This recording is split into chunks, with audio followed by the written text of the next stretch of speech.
absolute beginner.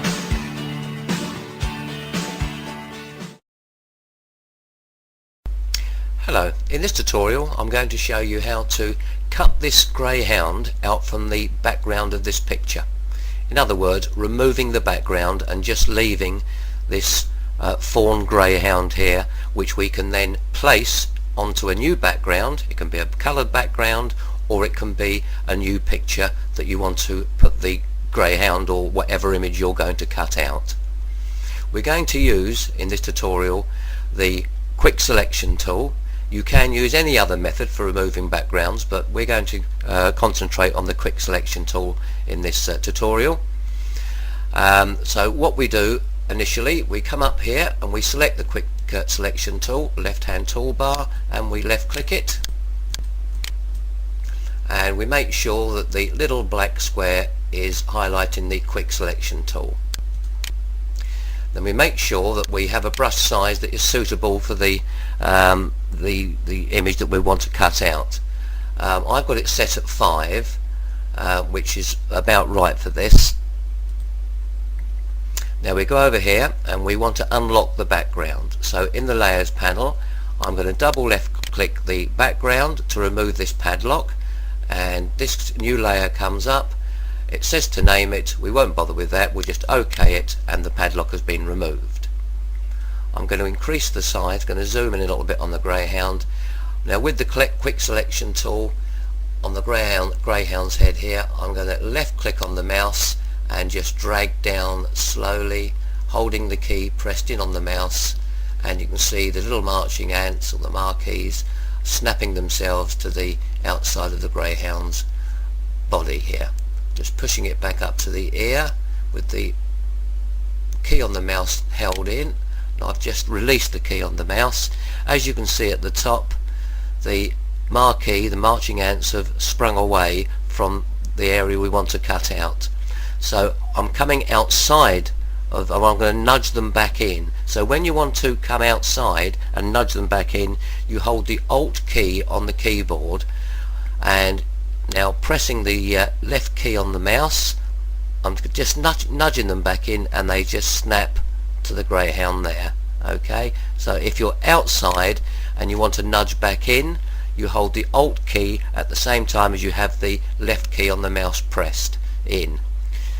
Right, so I want to push the marquee out, so I'm inside the marquee. I'm going to just left click on the mouse, holding the button down and just pushing them out. That bit's just sprung out, so I'm on the outside of it, Alt key held on the keyboard, and the button on the mouse pressed in.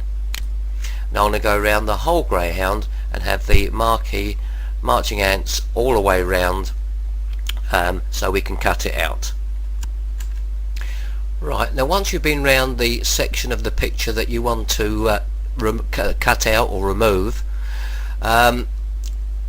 what we can now do is go up to the top here, the refine edge box. We can left click that, and we have some settings here. You can see the background's been replaced with a black background there. It hasn't cut it out yet, it's just replaced it so we can see what sort of work we've done on the image here.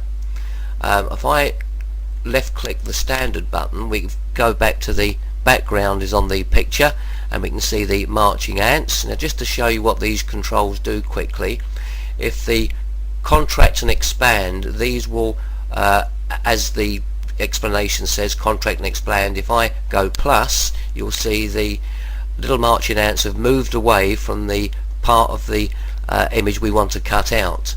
So if I move it the other way to minus, it brings it in. So you can see a little bit of adjustment, we can get it virtually exactly where we want it. Okay, and the contrast up here, it makes the edges sharper. If I go onto the black background and just increase that a touch there, now with the contrast, if I up the contrast, you can see it makes it a sharper image around the bit we're cutting out. The default settings is normally not too bad to go with, to be quite honest. Feather and smooth, well, smooth will make the edges smoother, makes them sort of smoother as such. And the feather, again, we just get about 0.8, and that just feathers it into the new image that we're going to put it into. So as I say, the default settings are normally pretty good. So we'll OK that. Now the next move is the important bit. Now we're going to cut out the image. We go to the top of the toolbar here and we go select, and we now highlight and left click inverse. Now you won't see anything that's happened at this stage. Now what we now do is on the keyboard we press the delete button, and now the background has been removed. So we're now going to save this the cutout. We're going to save it as a PSD, which means we can actually use that as many times as we want, and we can place it onto as many photographs or new backgrounds as we want to. So we go File, Save As, and it's a Photoshop PSD at this stage, so it's got to be saved as a Photoshop PSD. So we'll name it as Greyhound with a background, and we save that. Right, now let's bring a new background in. We'll bring the background, just a coloured one. So we're going to open that up. Coloured background, we'll import that to the stage. And once we've got the background on the stage, we're now going to place the cutout image onto this new background. So it's File, come down here to Place, left click Place, pick the cutout that we've just done, and then Place, and there's the cutout image that we've just cut out from that background. Now you can actually make it larger or smaller to keep the aspect ratio correct. If you hold the Shift key on the keyboard, press that down, and by just pulling the little edge up here you can make it larger, and it'll keep the aspect ratio. If you don't hold the Shift key down when you're doing it, you'll end up with like a cross between a pit bull and a greyhound. If that's what you want, you can do that, but I think you get the idea of that. And then once you're happy with what you've done, you then just go File, and then you can go Save As, and now you can say that you'll place the image on the background. You can now save it as a JPEG, save as JPEG, and then just press Save. Now I've brought a picture in now onto the stage, and we're going to do the same thing. I'm going to place the greyhound onto a new image.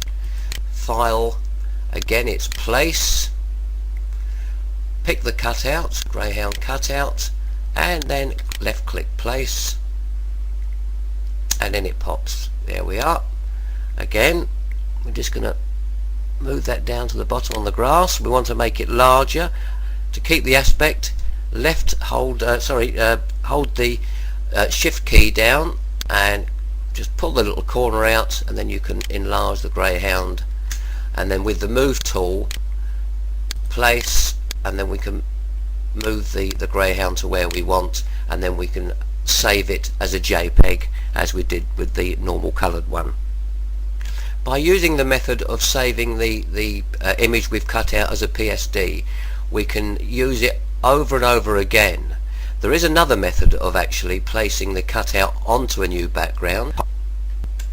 Right, with both the images open here, if I just on the greyhound cutout, if I just click on there, left click, hold the key and drag it over to the new image and release, we have the greyhound there. And that's if we didn't want to save it as a PSD, but I do advise to save it as a PSD because you can use it time and time again. You know, you might want to put it onto different backgrounds or different pictures, but that's just another way of doing it. Then you'd save the image as a JPEG as we did before. Right, well that's it for this tutorial. I hope it's been of some help. Thanks for watching.